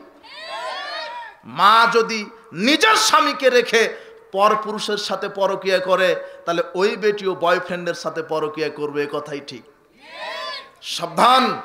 আল্লাহর নবী বলছেন পিতামাতা তাকে ইহুদি বানায়, পিতামাতা তাকে খ্রিস্টান বানায়। আপনি সচেতন হন। পিতামাতার অসচেতনতার কারণে ছেলে মেয়ে জেনার রাস্তায়, মদের রাস্তায়, গান বাজনার রাস্তায় চলে যাচ্ছে। আব্দুল্লাহ ইবনে ওমর রাদিয়াল্লাহু আনহু বলছেন, রাসূল সাল্লাল্লাহু আলাইহি ওয়াসাল্লাম বলেছেন, আলা কুল্লুকুম রাইন ওয়া কুল্লুকুম মাসউলুন আন রায়াতিহি। তোমরা প্রত্যেকেই দায়িত্বশীল, প্রত্যেককে তার দায়িত্ব সম্পর্কে জিজ্ঞাসা করা হবে। আল ইমামু আলান নাস রাইন। দেশের শাসক দেশের জনগণের উপরে দায়িত্বশীল। ওয়া মাসউলুন আন রায়াতিহি। দেশের শাসককে আল্লাহ বিচার মাঠে জিজ্ঞাসা করবেন, জবাব নেবেন। আর রাজুলুর আইন। পরিবারের যিনি কর্তা পুরুষ, সে পরিবারের উপরে দায়িত্বশীল, তাকে বিচার মাঠে তার দায়িত্ব সম্পর্কে জিজ্ঞাসা করবেন। ওয়াল মারাতু রায়াতুন আলা আহলি বাইতি ওয়া জাওজিহা ওয়া ওয়ালাদিহি। একজন নারী পরিবারের উপরে দায়িত্বশীল, তার স্বামীর উপরে, তার ছেলে মেয়ের উপরে। একজন নারী তার স্বামীর উপরে দায়িত্বশীল, তার পরিবারের সদস্যদের উপরে দায়িত্বশীল, ছেলে মেয়ের উপরে দায়িত্বশীল। নারী দায়িত্বশীল মানে তার স্বামী কোনো শরীয়ত বিরোধী কাজ করলে ওই নারীকেই ওটা সমাধা করে দিতে হবে। একজন স্ত্রী পরিবারের দায়িত্বশীল। মেয়ে অথবা ছেলে যদি কোনো খারাপ কাজ করে, ওটা একজন মাকেই শিক্ষা দিতে হবে। আল্লাহর নবী বলছেন পুরুষও দায়িত্বশীল, একজন নারীও দায়িত্বশীল। প্রত্যেককে তার বিচার মাঠে দায়িত্ব সম্পর্কে জিজ্ঞাসা করবেন আল্লাহ। কাজেই যারা অভিভাবক, তাদেরকে সচেতন হতে বলছি। আপনি আপনার ছেলে মেয়েকে কি শিক্ষা দিচ্ছেন? আপনি আপনার ছেলে মেয়েকে কি শিক্ষা দিচ্ছেন? আজকে আপনার ছেলে মেয়ের অধপতনের মূল দায়ী হচ্ছেন পিতামাতা, আপনি নিজে। আল্লাহ সুবহানাহু ওয়া তাআলা বলছেন, ইয়া আইয়ুহাল্লাযীনা আমানু কু আনফুসাকুম ওয়া আহলিকুম নারা। হে পৃথিবীর বিশ্বাসীগণ, তুমি নিজে জাহান্নামের আগুন থেকে বাঁচো, পরিবারকে বাঁচাও। তার মানে নিজে বাঁচবো কি করে? শিরক মুক্ত ঈমান, বেদাত মুক্ত আমল, সালাত, সিয়াম, হজ, যাকাত, পর্দা, জিকির, আজগার, কোরআন তেলাওয়াত। এরপরে পরিবারকে বাঁচাবো কি করে? পরিবারকে বলতে হবে সালাত আদায় বাধ্যতামূলক, মেয়েকে বলতে হবে সালাত আদায় বাধ্যতামূলক, ছেলেকে বলতে হবে সালাত আদায় বাধ্যতামূলক। শোনেন, যেই পরিবারে 5 ওয়াক্ত সালাত নেই সেই পরিবার আদর্শ নয়। যেই পরিবারে পর্দা মেনটেন নেই সেই পরিবার আদর্শ নয়। যেই পরিবারে ঘুমানোর পূর্বে কোরআন তেলাওয়াত হয় না, ফজরের সালাতের পরে কোরআন তেলাওয়াত হয় না, ওই পরিবার আদর্শ নয়। যেই পরিবারের সদস্য সুদ, ঘুষ, জুয়া, বিড়ি, সিগারেট, জর্দাগুল খায়, এই পরিবার আদর্শ নয়। যেই পরিবারে টিভি, সিনেমা, নগ্নতা, নাচ গান চলে, এই পরিবার আদর্শ নয়। আশ্চর্য কথা, 4টা চেয়ার আছে আর এলইডি বড় টিভি আছে। পিতা এক চেয়ারে, মা, বেটি এক চেয়ারে, ছেলে এক চেয়ারে, তার বউ এক চেয়ারে। 4 জন পরিবারের সদস্য একই সিনেমা দেখছে, একই গান শ্রবণ করছে। যখন সিনেমায় নায়ক নায়িকা আসে, যেই নায়িকাটা উলঙ্গ হয়ে এসেছে, একই পরিবার একসাথে বাপ বেটা ছেলে মেয়ে সবাই সিনেমা দেখছে। যখন নগ্ন নায়িকা এসেছে, তখন বাপও যে নিয়ত করে, বেটাও একই নিয়ত করে। এটা নিয়ন্ত্রণহীন পরিবার। কথা বুঝেননি মনে হয়? এরা হলো গাধা, কুকুর, সিগাল। এদের গায়রত নাই, এরা হলো পশু প্রাণী। বাপ ছেলেকে বলছে বেটা দোকান থেকে 1 প্যাকেট সিগারেট নিয়ে আয়, তো 2 দিন নিয়ে আসতে ও একদিন মেরে দিবে। তাহলে ছেলেকে সিগারেট খাওয়া শিখালো কে? বাপ। মেয়ে কান্না করছে, নগ্ন গান দিয়ে বলছে, এই যে গান, কান্না থামাচ্ছে সন্তানের মোবাইল সামনে দিয়ে। তাহলে ছেলে সন্তানকে মোবাইলে গান শিখাচ্ছে কে? তার বাপ, তার মা। আপনার সন্তানকে আপনি পথভ্রষ্ট করছেন। গান বাজনা, হে যুব সমাজ, গান বাজনা শ্রবণ করা থেকে বিরত থাকো। বাংলাদেশের এই যত সিনেমা, নাটক, গান বাজনা, অশ্লীলতা, এগুলি এদেশের যুবক যুবতীর ইমানকে ধ্বংস করার জন্যই এই লুচ্চারা এগুলি তৈরি করা শুরু করেছে। এরা এই সিনেমাখুর, নাটকখুর, এগুলির সিনেমা, নাটক, এগুলি এক একটা এমন অবস্থা, এগুলি তৈরি করা হয়েছে জেনা ছড়িয়ে দেওয়ার জন্য। এক একটা নাটক, সিনেমা, এর জন্ম হয়েছে একটা ভূখণ্ডে জেনা তৈরি করার জন্য। গান বাজনা শ্রবণ করা হারাম, নাটক, সিনেমা, এই নগ্নতা, বেহায়াপনা দেখা হারাম। আল্লাহর নবী বলছেন, লা তাবিউল কায়নাত, তোমরা গান বাজনা ক্রয় করো না। ওয়ালা তাশতারুহুন্না, তোমরা ক্রয় বিক্রয় গান বাজনা করো না। ওয়ালা তুআল্লিমুহুন্না, তোমরা গান বাজনা ছেলে মেয়েকে শিখিয়ে দিও না। ওয়াসামানুহুন্না হারাম, গান বাজনার ব্যবসা হারাম, গান বাজনার ব্যবসা হারাম। লা খয়রা ফি তিজারাতিন, নাটক, সিনেমা, গান বাজনার ব্যবসায় কোনো কল্যাণ নাই। এই জন্য আপনি দেখেন, ইতিহাস সাক্ষী, যারা সিনেমাখুর, যারা গানখুর, এরা হাজার হাজার কোটি টাকা ইনকাম করে ঠিক, কিন্তু মৃত্যুর সময়ে পঙ্গু হয়ে, চিকিৎসার অভাবে এরা মারা যায়, পঙ্গু হয়ে মারা যায়। এদের প্রতি অভিশাপ। এই গান বাজনাকে তুমি ডিলিট করো যুবক, গান বাজনা থেকে ফিরে আসো। বলছিলাম, মাদকতা থেকে তুমি ফিরে আসো। মাদক হারাম, তোমার ইমানকে নষ্ট করছে, ইমানকে দুর্বল করছে, আমলকে নষ্ট করছে, তোমার শারীরিক শক্তিকে নষ্ট করছে, তোমার আমলকে ধ্বংস করছে, পরকালকে ধ্বংস করবে। এই মাদক থেকে তুমি ফিরে আসো। আল্লাহ বলছেন, আমি মদ হারাম করে দিলাম। রাসূল বলছেন, কুল্লু মুস্কিরিন খামরুন কুল্লু খামরিন হারামুন, প্রত্যেক নেশাদার দ্রব্য মদ, আর প্রত্যেক মদ হচ্ছে হারাম। আল্লাহর নবী বলছেন, ইল্লা আলাল্লাহি আদান লিমান শারাবাল মুস্কিরা, যে ব্যক্তি মাদক সেবন করবে, আল্লাহ ওয়াদা করেছেন তাকে বিচার মাঠে জাহান্নামীদের শরীর থেকে জুস পান করাবেন। আপনি দুনিয়াতে জুস কিনে খান, কিন্তু এই জুস ওই জুস নয়। আল্লাহর নবী বলছেন, মদখুরদেরকে আল্লাহ বিচার মাঠে জাহান্নামে জুস পান করাবেন। আই ইয়াসকিহুল্লাহু তিনাতুল খাবাল, তাদেরকে তিনাতুল খাবাল পান করাবেন। কিলা ইয়া রাসূলুল্লাহ ওমা তিনাতুল খাবাল, তিনাতুল খাবাল কি? তখন আল্লাহ নবী বলছেন, আরাকু আহলিন নার আও সারাতু আহলিন নার, তিনাতুল খাবাল হচ্ছে চিরস্থায়ী যারা জাহান্নামে যাবে, তাদের শরীর থেকে রক্ত পুঁজ মিশ্রিত গরম, তরল, দুর্গন্ধযুক্ত পচা পদার্থ হচ্ছে তিনাতুল খাবাল। যারা বিড়ি সিগারেট, জর্দাগুল খায়, ইয়াবা, ফেন্সিডিল খায়, এই মদখুরদেরকে আল্লাহ এরকম দুর্গন্ধযুক্ত পানীয় জাহান্নামে পান করাবেন। এই জন্য সাবধান, বিড়ি সিগারেট, জর্দাগুল এগুলি খাওয়া থেকে বিরত থাকেন। হে যুব সমাজ, এগুলি মাদক, এগুলি থেকে তুমি বিরত থাকো। এগুলি মাদক। যে ব্যক্তি একবার মাদক সেবন করে 40 দিন তার ইবাদত কবুল হয় না। 40 দিন আল্লাহ অসন্তুষ্ট থাকেন। 40 দিন তার ইবাদত কবুল হয় না, 40 দিন সে অসন্তুষ্ট থাকেন। আর যারা সমাজে মদ পান করে, এরা নিকৃষ্ট, এরা চতুষ্পদ জানোয়ারের চাইতে খারাপ। যারা মদ পান করে এরা নিকৃষ্ট, এরা চতুষ্পদ জানোয়ারের চাইতে খারাপ। তার প্রমাণ তুমি সিগারেট খাও যেটা কুকুরে খায় না। তার প্রমাণ তোমার বাপ বিড়ি খায় যেটা কুকুর সিগালে খায় না। তার প্রমাণ তোমার মসজিদের হুজুর জর্দা খায়, সেটা শুয়োরেও মুখে দেয় না। তার মানে এরা নিকৃষ্ট, এরা নিকৃষ্ট, এরা গাধা, এরা ইতর। যারা মাদক সেবন করে, এদের না চাহিতাহিত জ্ঞান, এরা সমাজকে দূষিত করছে, এরা পরিবারকে দূষিত করছে, নিজের রক্ত মাংসকে দূষিত করছে। যারা এই বিড়ি সিগারেট জর্দাগুল খায়, এরা অরুচিকর মানুষ। এদের রুচি বলে কোনো জিনিস নাই, যেটা চতুষ্পদ জানোয়ার মুখে দেয় না। আশ্চর্য কথা, এরা কত পাগল, এরা কত পাগল। যারা এই মদ পান করে, এরা কত পাগল। যেটা পশু প্রাণী খায় না, সেটা তুমি খাও। হে যুবক, তোমাকে কি দিয়ে বুঝাই? মদ পান করলে আল্লাহর নবী বলছেন 3 শ্রেণীর মানুষ জাহান্নামে যাবে। 3 শ্রেণীর মানুষের উপরে জান্নাত হারাম। তারা যারা নিয়মিত, যারা প্রতিনিয়ত মাদক সেবন করবে, যারা প্রতিনিয়ত মাদক সেবন করবে। দ্বিতীয় শ্রেণীর মানুষ, যার স্ত্রী মেয়ে বেপরদায় চলবে, সে হলো দায়ুস, তার উপরে জান্নাত হারাম। তৃতীয়ত, যেই মহিলাটা ওই পুরুষের বেশ ধারণ করে চলে, যেই মহিলাটা পুরুষের শার্ট গেঞ্জি পরে চলে, এই মহিলার ওপরে জান্নাত হারাম। বলছিলাম উপস্থিত বৈঠকের মুসলিম দিনী ভাই বোন, যুবকদের আরেকটি কথা, যুবকদের এই যে নৈতিক চরিত্রের অবক্ষয়ের অনেক কারণ ছিল, তার একটা অভিভাবকের অসচেতনতার কারণ। অভিভাবক যারা, তাদেরকে সচেতন হতে বলছি। জন্ম দিয়েছেন, ছেলে মেয়েকে কোরআন সুন্নাহর শিক্ষা দেন।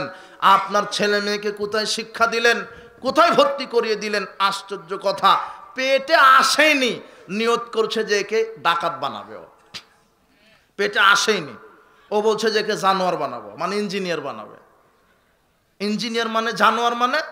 ওকে সরকার বলেছে যে 2000 কোটি টাকা থাকলো, আপনার ওই নাটোর থেকে পুটিয়া পর্যন্ত 30 কিলো রাস্তা সুন্দর করে করে দিবেন।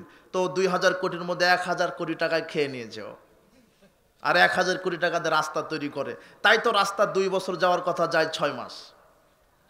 ওর জানোয়ার তৈরি করবে, ডাকাত তৈরি করবে, পেটে আসেনি, ওকে ইংরেজিতে পড়াবে। তাই তো দেখবেন এখন প্রতিযোগিতা শুরু হয়েছে, দুধ ছাড়তে দেরি, হাফ কেজি আদেশের 1 পোয়া কেজিতে ভর্তি করতে দেরি নেই। কেজি আছে না, কেজি স্কুল, তারপরে নার্সারি, তার প্লে, তার কিন্ডার গার্ডেন, এগুলো নাই। এখন আবার সিস্টেম শুরু হয়েছে, বাচ্চার সাথে বাচ্চার মা ফ্রি। ওদের জন্য আলাদা চেয়ার টেবিল থাকে। ওই শিক্ষক যে, ও বাচ্চার সাথে আধা ঘন্টা ক্লাস করে, বাচ্চার মায়ের সাথে আধা ঘন্টা। যে ভাবি এসেছেন, বসেন, কি খেয়েছেন, সকালে গোসল দিয়েছিলেন? কথা বুঝেননি মনে হয়। তো আপনিও তো মাস্টার্স পাস করেছেন, কি ওগুলি জাহেলিয়াতি শিক্ষা দিয়ে? নার্সারি প্লেতে ভর্তি করেন, এতে নিষেধ করিনি, কিন্তু অবশ্যই সেই নার্সারি প্লে গ্রুপ কিন্ডার গার্ডেনে যেন কোরআন সুন্নাহর সিলেবাস থাকে, এমন নার্সারিতে ভর্তি করেন। না হলে দেখেন ওখানে কিছুই নাই, শুধু ইংরেজিতে তৈরি করছে ওরা, শুধু অঙ্ক শিখাচ্ছে, শুধু বাংলা শেখাচ্ছে, না আছে ওখানে আলিফ বাতা, না আছে সূরা ফাতিহা, না আছে খাওয়ার দোয়া, না আছে ওযুর দোয়া, না আছে সালাতের পদ্ধতি। যেগুলি শেখানো দরকার একজন ছেলে মেয়েকে, সেগুলি শেখাচ্ছে না।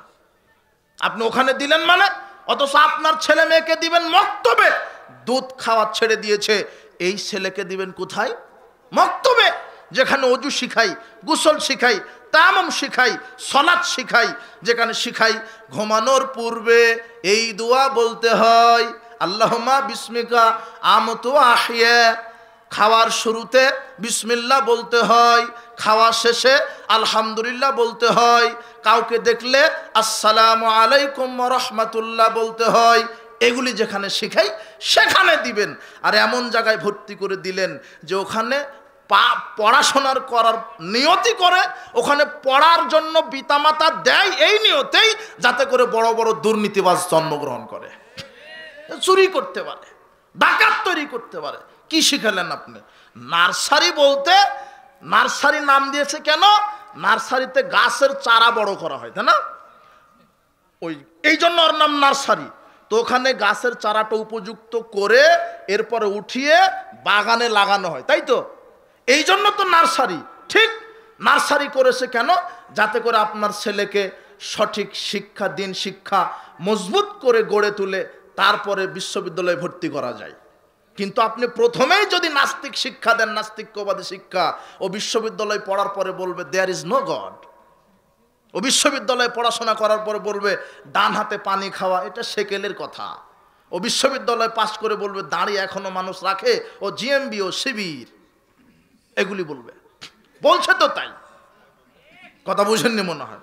কি শিখালেন আপনার ছেলেকে? দাঁড়ি রাখা নিয়ে কটাক্ষ করে, প্যান্ট টাকনোর উপরে আছে কটাক্ষ করে। যে কটাক্ষ করছে সে হিন্দুর বাচ্চা নয়, সে মুসলমানেরই বাচ্চা। একজন জেনারেল শিক্ষিত মানুষ, খুব ডক্টরেট ডিগ্রিধারী, একসাথে খেতে বসা হলো, ডান হাতে, আপনি ডান হাতে খান, তখন বলছে ডান হাতে খাওয়া এটা এখনো খাওয়া লাগে, ইসলাম পূর্ণ হয়ে গেছে, বাম হাতে খাওয়া তার ট্র্যাডিশন, এটা বাম হাতে খাচ্ছে। আর তো বাম হাতে খায় শয়তানে। কে খায়? শয়তানে। আপনার সন্তানকে কি শিক্ষা দিচ্ছেন? আপনার সন্তানকে কি শিক্ষা দিচ্ছেন? নার্সারি প্লে এগুলিতে ভর্তি করতে নিষেধ করিনি, আগে দেখেন তাদের সিলেবাসটা কি, সেখানে যদি কোরআন সুন্নাহ থাকে তাহলে ভর্তি করে দেন, আর যদি কোরআন সুন্নাহ না থাকে ওই শিক্ষা প্রতিষ্ঠানে ভর্তি করা যাবে না। আপনার ছেলে মেয়েকে মক্তবে ভর্তি করান, দিন শিক্ষা দেন, তাহলে এই ছেলে বড় হয়ে জেনা করবে না, গান শ্রবণ করবে না, চুরি করবে না, সুদ খাবে না, ঘুষ খাবে না। হে যুব সমাজ, আরেকটি সর্বশেষ কথা, এই যুব সমাজের অধপতন থেকে এর পরিত্রাণের উপায় কি? যুব সমাজদেরকে বলবো, তোমরা সৎ ব্যক্তিদের সাথে উঠা বসা করবে। বক্তব্যটা লম্বা হয়ে যাচ্ছে, একটু এই পয়েন্টটা, সৎ ব্যক্তিদের সাথে উঠা বসা করবে। আল্লাহর নবী বলছেন, লা তুসাহিবিল্লা মুমিনান, মুমিন ছাড়া কাউকে বন্ধু বানাবে না। কাকে ছাড়া? মুমিন। এখন মুমিনকে যে প্রতিদিন 2 পুরা গাঁজা খায়, তাই না, যে সিগারেট খায়, বিড়ি খায়, ইয়াবা খায়, যে গান বাজনা শ্রবণ করে, যে টেন্ডারবাজি করে, সন্ত্রাস, এগুলোর সাথে ঘুরতে হবে না। মুমিনকে, যার ভিতরে আল্লাহ ভীরুতা আছে, যার মুখে দাড়ি আছে, প্যান্ট টাকনুর উপরে আছে, যে 5 ওয়াক্ত সালাত আদায় করে, যার চরিত্র সুন্দর, যে হালাল পবিত্র রুজি ভক্ষণ করে, এ হলো মুমিন। এ কি? আল্লাহর নবী বলছেন, লা তুসাহিবিল্লা মুমিনান, মুমিন ছাড়া কাউকে বন্ধু নির্বাচন করো না। মুমিনকে। আর একজন ছেলের বন্ধু হবে ছেলে, ছেলের কোনো বান্ধবী থাকবে না। আর একজন মেয়ের বান্ধবী হবে একজন মেয়ে, মেয়ের কোনো বয়ফ্রেন্ড থাকবে না। ও বলছে, আপনার ছেলে, আপনার মেয়ে বলছে, আব্বু আমি তো বয়ফ্রেন্ডের সাথে পার্কে আছি, বয়ফ্রেন্ডের সাথে পার্কে। গার্লফ্রেন্ড বয়ফ্রেন্ড এই কথাটাই হারাম। একজন মেয়ের বান্ধবী হবে মেয়ে, আর সেটা হবে মুমিনা। একজন ছেলের বন্ধু হবে একজন ছেলে, সেটা হবে মুমিন। তাহলে কি হবে? আল্লাহর নবী বলছেন, আর রাজুল আলা দ্বীনি খলিলি, মানুষ তার বন্ধুর স্বভাবে প্রভাবিত হয়, মানুষ তার বন্ধুর স্বভাবে প্রভাবিত হয়। ফালিয়ানজুর আহাদুকুম মা ইউখালিল, কাজেই তোমরা দেখে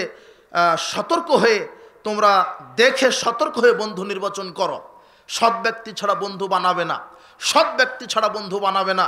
আল্লাহর নবী বলছেন, খারাপ বন্ধু ভালো বন্ধুর উদাহরণ দিচ্ছেন, খারাপ বন্ধু ভালো বন্ধুর উদাহরণ দিতে বলছেন, মাসালুল জালিসিস সালিহ ওয়াস-সাউই কাহামিলিল মিসক ওয়া নাফিকিল কির, ভালো বন্ধুর উদাহরণ আতর বিক্রেতার মতো, আর খারাপ বন্ধুর উদাহরণ কামারালার মতো, হাপরের মতো।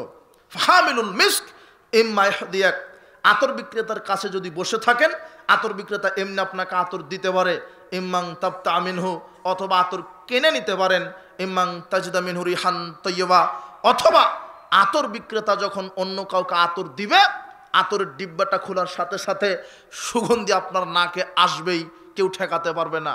এটা ভালো বন্ধুর উদাহরণ।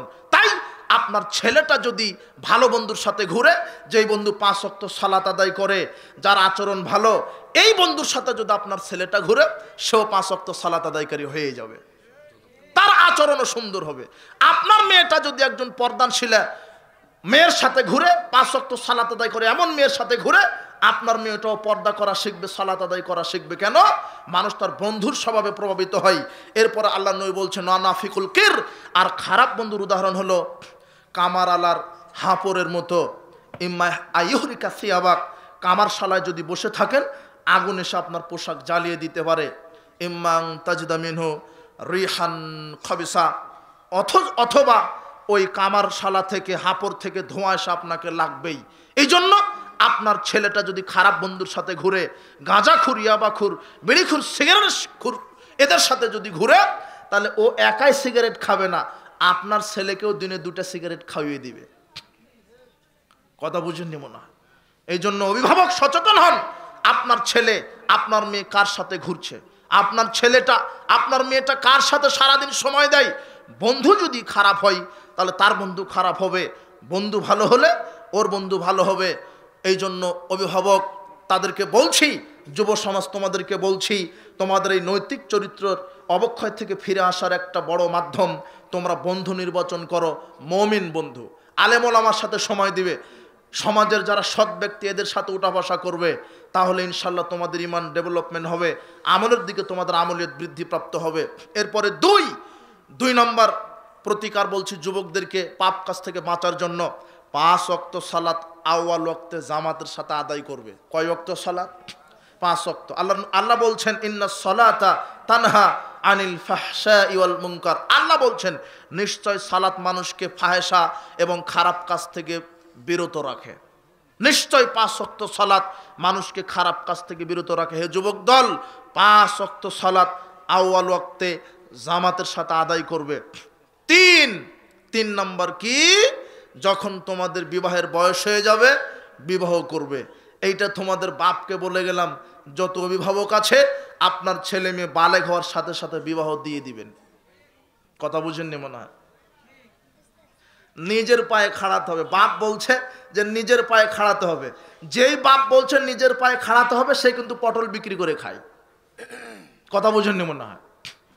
যে বলছে যে বেটা তোকে নিজের পায়ে দাঁড়াতে হবে, যে বলছে সে ভ্যান চালিয়ে খায়, তো ও বিয়ে করেনি। কথা বুঝেননি মনে হয়? মানে তোমার বাপ বোঝাতে চাচ্ছে নিজের পায়ে মানে 20 লক্ষ টাকা ঘুষ দিয়ে তোমাকে ভিক্ষা করা শিখতে হবে। কথা বুঝেননি মনে হয়? আর সমাজে হালাল খুরের কোনো মূল্য নাই, হারাম খুরের মূল্য বেশি। 20 লক্ষ টাকা যে ঘুষ দিয়ে চাকরি করছে বলে চাকরিজীবী লোক, আর যে 5 লক্ষ টাকা দিয়ে চাউলের দোকান দিয়েছে বলছে দোকানদার। অথচ এই চাউলের দোকানদারের মর্যাদা আল্লাহর কাছে কি বেশি। ওই ঘুষখোরের কোনো মূল্য নাই। সাবধান।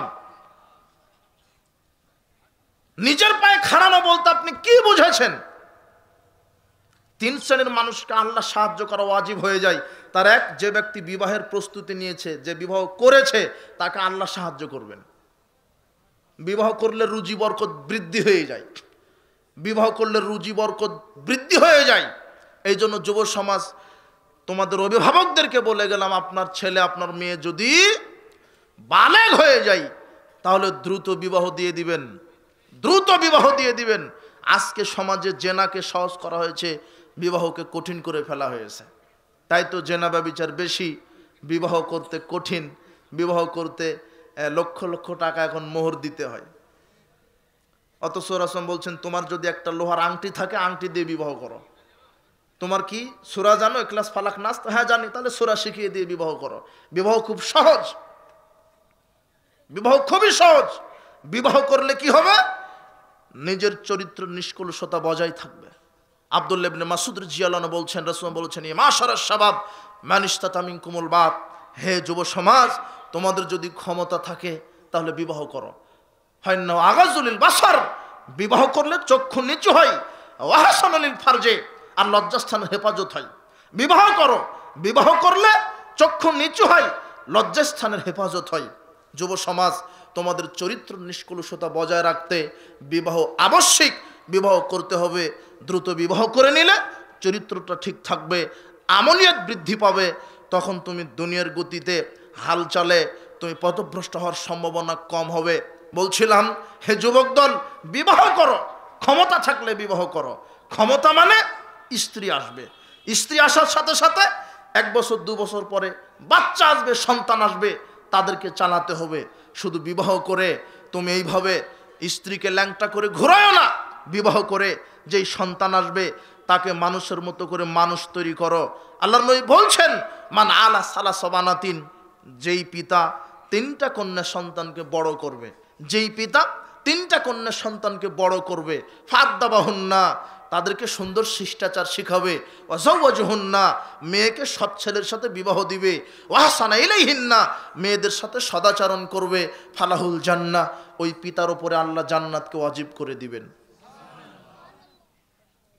তার মানে আপনার মেয়ে জন্মগ্রহণ করলে তাকে আদব শিখিয়ে দিবেন।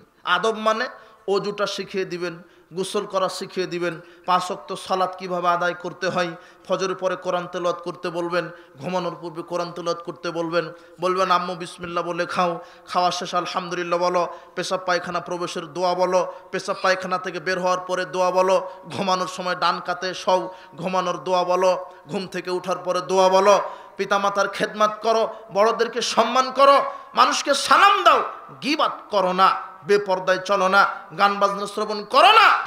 এইভাবে মেয়েকে শিষ্টাচার শিক্ষা দিবেন। কি শিক্ষা দিবেন?